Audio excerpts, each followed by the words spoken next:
A thunder of jets in an open sky, a streak of gray, and a cheerful... A loop, a whirl, and a vertical climb, and once again, you'll know it's time for the adventures of and Bullwinkle and Friends. Starring that supersonic speedster, Rocket J. Squirrel, with his pal Bullwinkle the Moose, and a host of others. Hurry, Bullwinkle! The show's about to start! I'm coming as fast as I can. Wave to the people! Yay! Now what are you doing? Signing autographs. Let's see. John Smith. But your name is Bullwinkle. I know, but that's hard to spell.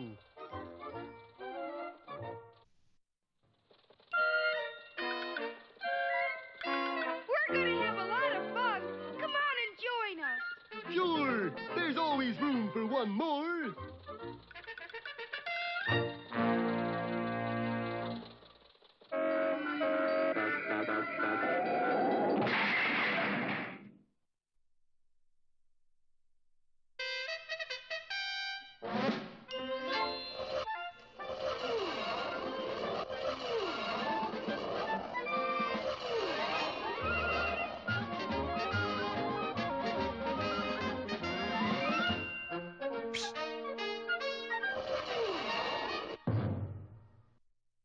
Well, that make-believe party that Boris was throwing at his house for the Moon Men developed some unexpected complications.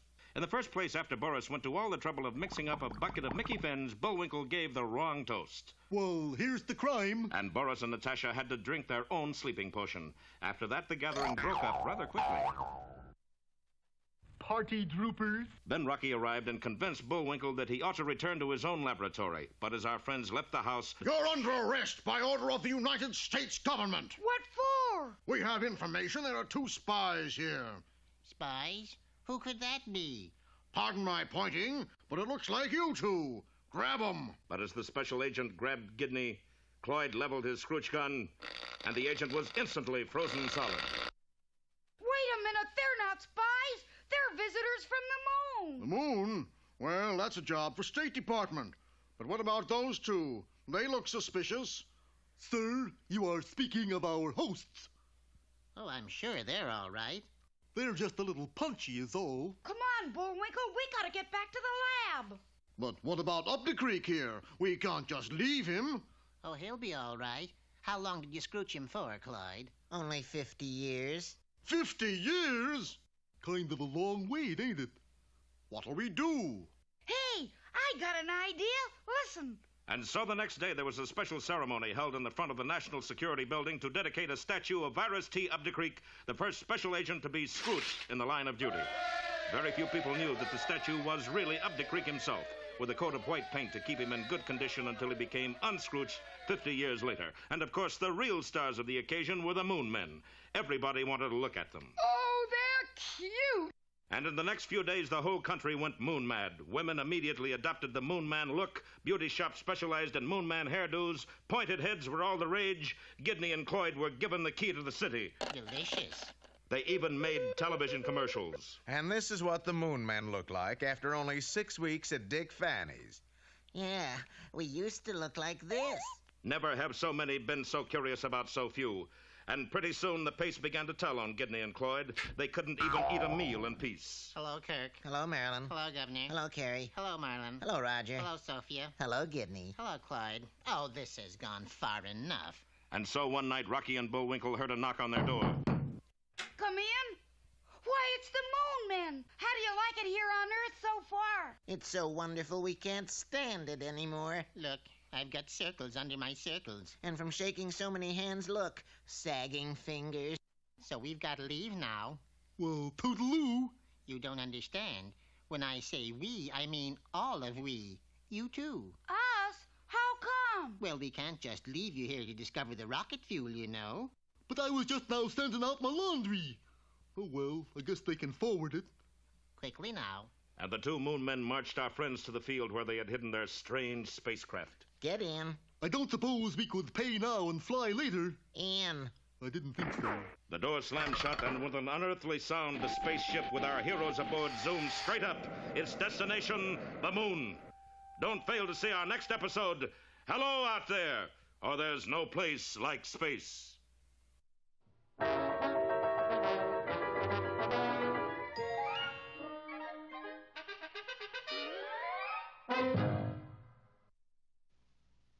now... Hey, Rocky! Watch me pull a rabbit out of my hat. But that trick never worked. This time for sure. Presto!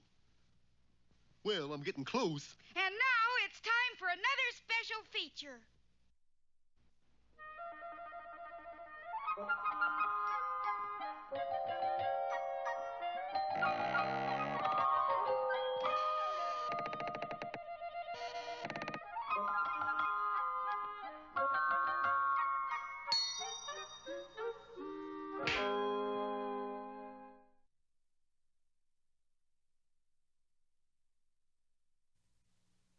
Did you ever know a boy who got everything he wanted?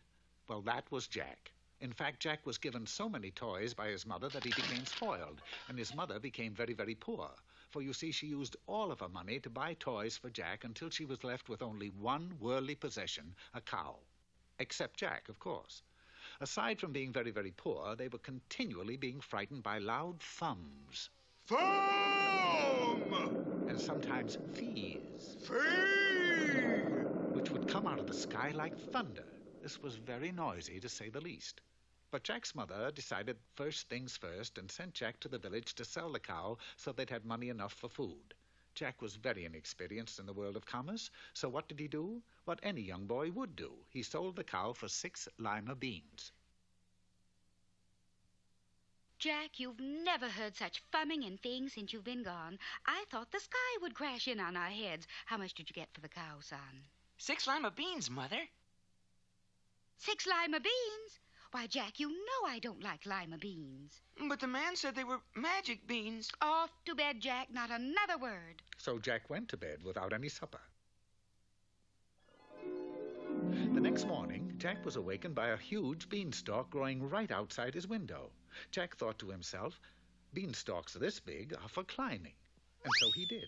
He climbed, and then he climbed some more. Finally, he reached the top. He didn't know that he was in the land of Thumb. Or is it Fee? Jack started out in search of food, and soon he came to a huge castle. He crossed the huge drawbridge and entered the huge gate. Everything inside the castle was huge, too. My, this room is big enough for a... Giant? This is the castle of the Giant of Thumb. Or is it Fee? He's a mean, evil giant with a nasty disposition, and he stole from your father, let's see, 1 hen, golden egg type, 2 bags of gold, 14 carat, 1 harp, singing variety. You must return them to your mother, who was the rightful owner. But remember, the giant has a keen sense of smell. If he smells a stranger, he will say, fee, fi, fo, fum. And then you must run for your life, because that means he's discovered you. But how do you know all this? Because I am your fairy godmouse. Just then, there was a terrible thumping noise like huge, flat footsteps. Jack hid behind the door just as the giant entered. He was huge. Wife, bring me my hen. And while Jack watched in amazement, the hen laid an egg made of solid gold. Wait a minute. Fee, fi, fo, fop. I smell... No, that's not right. Fee, fi, fo... Fum! That's it! Fum! Fee, fo, fi, fum! But now I don't smell anything. So Jack returned the hen to his mother, and she seemed so delighted that the next day Jack returned to the castle. Wife, bring me my bag of gold. It was more gold than Jack knew there was in the world. Wait a minute. Fi, fo, fum, fee. No, dear, it's fee, fi, fo, fum. That's what I said. Fee, fi, fum, fo. Fum, stupid! Fee, fi, fo, fum! And as the giant and his wife argued, Jack slipped out of the door and was gone. He gave the gold to his mother. She seemed so delighted that the next day he was back in his hiding place. Wife, bring me my singing harp. choo. Oh, when the saints go marching in, when the saints go marching in. Wait a minute. 3, 5, 4. Bum! And for goodness sakes, hurry, I'm being stolen. Ooh, I'll give you such a thumb. Oh, when the saints go marching in, when the saints go marching in. How I want to be in the number when the saints go marching in.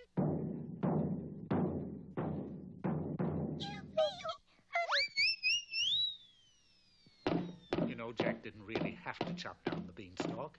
For you see, the giant was so afraid of heights that when he looked over the edge, he was so frightened that from that day on, never again was heard a thum or even a feeble fee.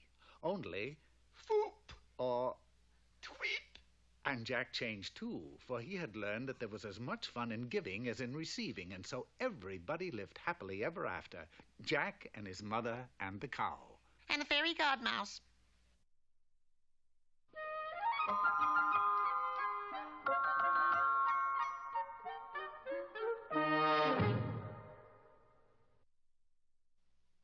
That's a pretty strange-looking painting, Bullwinkle. I just paint what I see. Well, what do you see? This is what I see.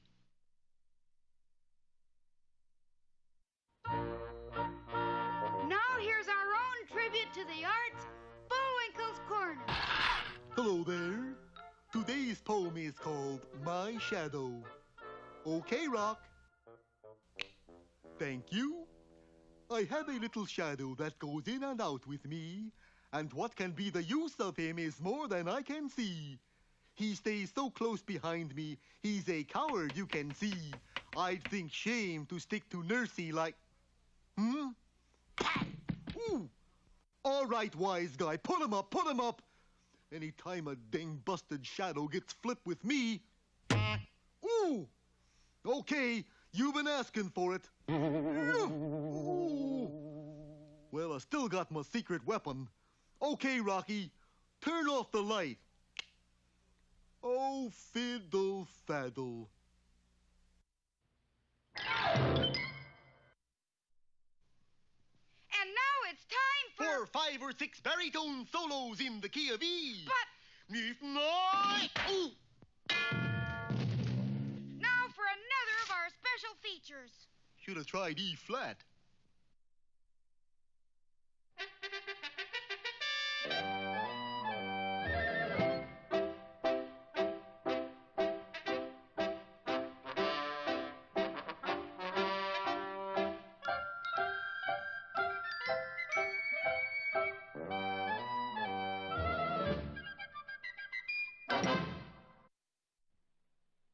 Hello, my name is Peabody. I am a genius. And my name is Sherman. I'm a boy. Mr. Peabody's boy. Set the Wayback Machine for the 6th century, Sherman. 6th century it is, Mr. Peabody. And the place? Camelot, where we'll visit King Arthur. The Wayback took us way back instantly to the foot of King Arthur's throne. At last you are here. Which of you is the doctor? Why, is someone ill, Your Majesty? Not yet, but there will be. There always is on Black Tuesday. Black Tuesday, sire? Yes, once a year, merry old England breaks out in a rash of plagues and floods. It always happens on a Tuesday. And you couldn't very well call it White Tuesday, could you? Have there been any disasters yet? Oh, yes, all sorts. Such as? Well, take us, for instance, my singing sword. Looks all right to me. Well, it may look us all right, but today it singeth flat. What else has gone wrong, Your Highness? There's Merlin the magician. 1 hour ago, he developed a case of amnesia. Abra. Oh, I wish I could recall how the rest of that goeth. You see, one calamity after another. And who knows what's next? We soon found out. Sire, we are doomed! Camelot is doomed! Of course we are, dear boy. It's Black Tuesday. It's the drawbridge, sire! There's a dragon down there! A glance through the castle window confirmed the unusual report. This, then, is it. Why not fight the dragon? Yes, but what with? What about your knights? Restless, lad, restless. Can't sleep a wink. Sherman is referring to the armored type of knight, Your Majesty. You know, Galahad, Lancelot. Oh, them! Yes, that's a good idea. Summon my knights! Quickly, the drawbridge was lowered. But unfortunately, most of Arthur's knights had taken a shower with their armor on. Rust! It is the thing we feareth most. However, one solitary knight chose that moment to return from a quest. I am Arthur's most valiant knights around. Begone, O dragon, or I shall runneth you through. But instead of departing, the dragon merely sent a scorching sheet of fire. Gadzooks, I've been barbecued. Infuriated, the king drew his singing sword. Out of tune or not, Excalibur and I will cut the beast to ribbons. But the only thing he cut was a bell cord. Well, Mr. Peabody, what now? It would seem, Sherman, as though the responsibility is ours. Yeah, but how do you handle a dragon? Preferably with asbestos gloves. Wasting not a second, we crossed the drawbridge and confronted the huge monster. We don't have any weapons, Mr. Peabody. We don't need any. Now, if you'll empty your pockets, remove the contents and place them on the ground. I don't get it. The dragon will, my boy. Ah, that's what I was looking for. I believe you call this... Bubble gum. Bubble gum. Yes. Now we shall leave the bubble gum here and return to the castle. Do you think the dragon will let us? Like anyone else, dragons are curious. No sooner had we left the scene than the dragon had inspected the bubble gum, decided it was edible, and quickly chewed it. I still don't understand. Watch. We've been quite patient with you, and so I suggest you return to your home, or else we'll be forced to resort to violence. Look out, Mr. Peabody. He's going to breathe fire on you. You forget the bubble gum. And so, as the dragon sank slowly in the west, Sherman and I returned to Arthur's throne. Magnificent display of courage. I would knighteth you both if we weren't so busy with the termites. Now it's termites, sire? Look. Before our very eyes, a square, massive table was partially consumed. This is terrible, Mr. Peabody. I don't know. Think of it this way. If it weren't for the termites, King Arthur and his knights might never have had a round table.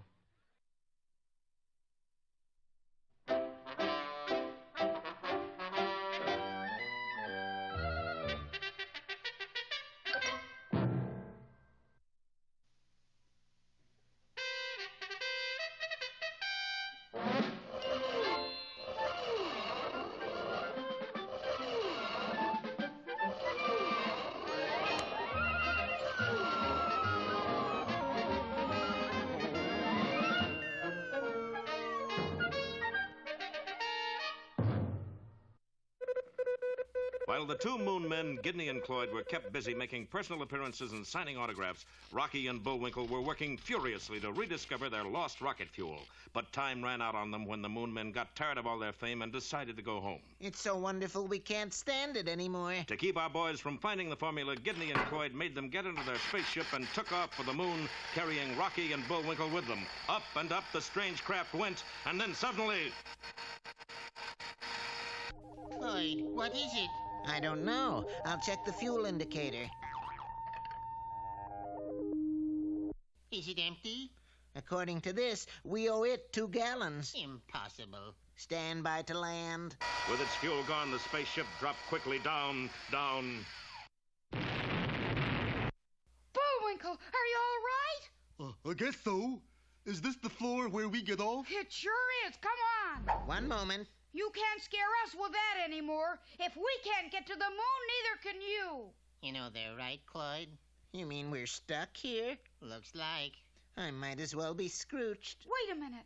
You know what the rocket fuel formula is, don't you? Well, yes, but... Well, why didn't you tell us and we'll make some for you? Well... What do you got to lose? Well, sure, the worst you can wind up with is a mess of fudge cake. All right, but I certainly wish I knew what happened to our fuel. Well, if Gidney had happened to glance outside, he would have found out right away. For 2 familiar figures were scurrying off, carrying between them the fuel tank which they had removed from the Moon Men's ship. Well, Boris, we have done it again. I certainly have. We still don't have the formula. Who needs it? We got tank of the fuel itself.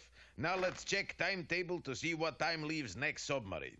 Meanwhile, back in the disabled spaceship, Rocky had just finished reading the formula for the rocket fuel. Well, we can get all the ingredients, I think, except this one. What's that?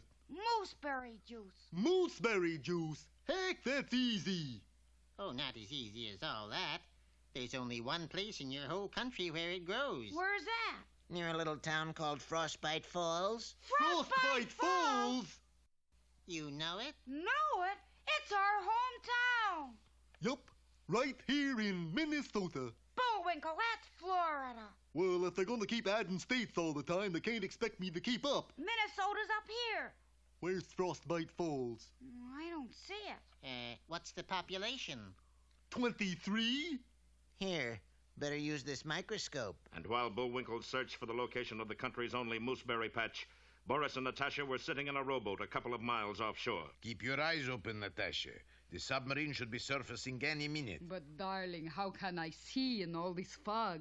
You should have eyes like mine, Natasha. They don't miss one teensy-tiny little thing. Big things, yes, but little things, no. All right, you two, get below. It's all yours. You're not coming? You're leaving, he's leaving, I'm staying. Somebody's got to mind the store. And so the two spies carefully stowed the explosive rocket fuel and headed the midget submarine across the ocean toward its sinister destination. While our friends were still figuring out how to get to Frostbite Falls, be sure to see our next episode, A Creep in the Deep, or Will Success Spoil Boris Badenov?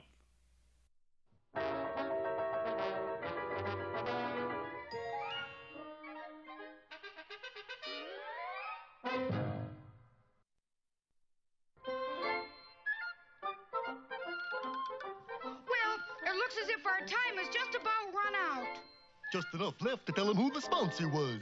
You got the credits, Bullwinkle? All on this itty-bitty card. Oop.